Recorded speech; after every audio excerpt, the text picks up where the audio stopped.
such a low-tech sort of operation, but it's something which works, and often the simplest things are the things which work well. Okay.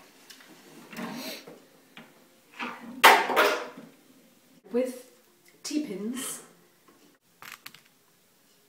I'm just going to attach the lace onto a cushion, a bit like a lace maker's cushion. I'm just stretching it to introduce a bit of tension.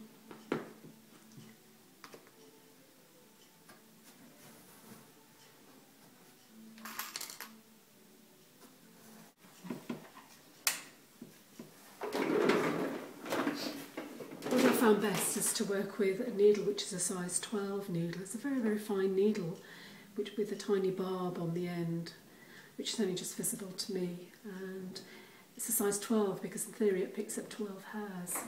So this is my drawing mat, a little bit like a hackle, as if you see inside.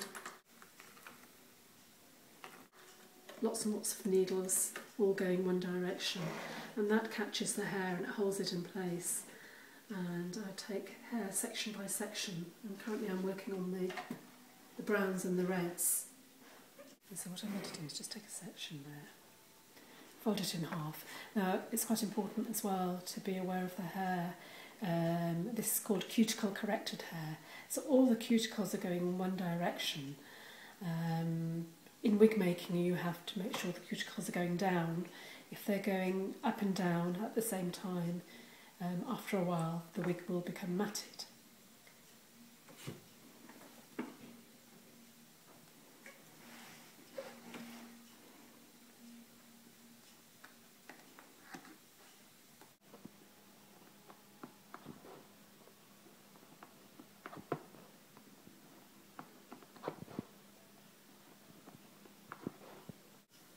So I'm not knotting every hole, I'm just knotting every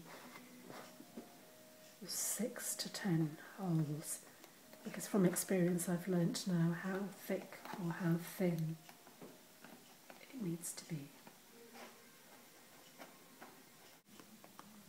What I'm doing is I'm knotting the hair and then pulling to 1 o'clock. And usually the hair wants to go opposite to the way you knot it. And I think that's the way the knot's formed. And I just pull the hairs I've knotted to introduce some tension to make sure they're firm into the lace, and then brush them.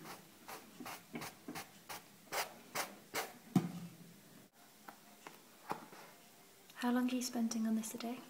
I'm spending 3 hours a day on this. I try and do an hour in the morning, an hour in the afternoon, and an hour in the evening. It's not possible to spend consecutive amounts of time on this because it's just such an intense process.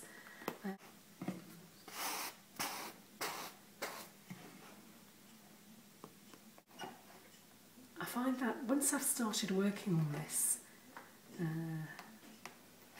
I struggle with it for about 10-15 minutes, and then after that period I start to really become absorbed and get a good rhythm going.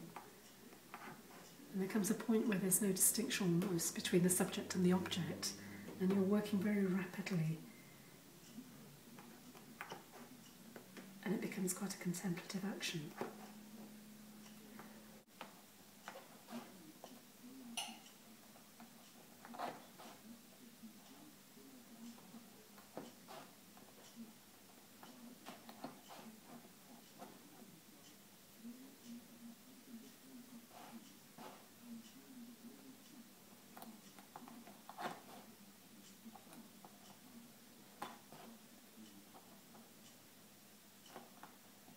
This part in particular, the ginger, the curly hair. Most of the hair is straight. Most all of the hair is European, meaning it comes from Baltic type countries. It's blonde, it's brown, but some of the hair is known as Asian hair, and it's come from China, and it's been processed and coloured, and it's very coarse and hard to work with, but it's much cheaper than European hair. And those are the darker colours. They tend to be the darker colours which are going to come into this section here. Well, the hair comes to me when I've purchased it from the hair supplier. And these are wig making supplies. And it's absolutely exquisite. It's like silk. It's actually grey hair, but it's got really beautiful coloration in it. Blonde, grey, browns.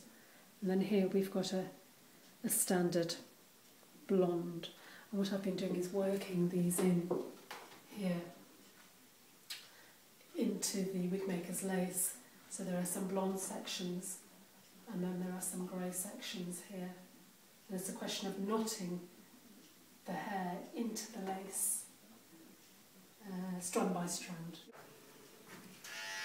So what I'm going to do is I'm just going to trim the carpet. So you can see this length is slightly longer, which is what I've just knotted. And I want to trim it because I want to give it a pile. And if I leave it long, I think it looks furry rather than hairy. And so I've got some clippers which I've set to a long length, which is 41mm. And what I do at the end of every day is I take it off the cushion and I hang it up so I can have a good look at it and get some perspective. And then I'm just going to cut this section here.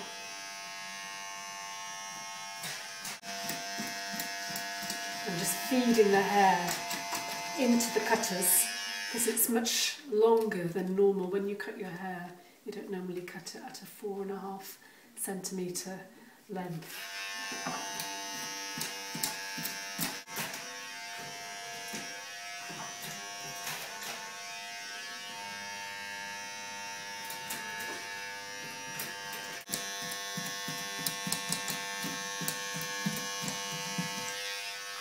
Nearly there.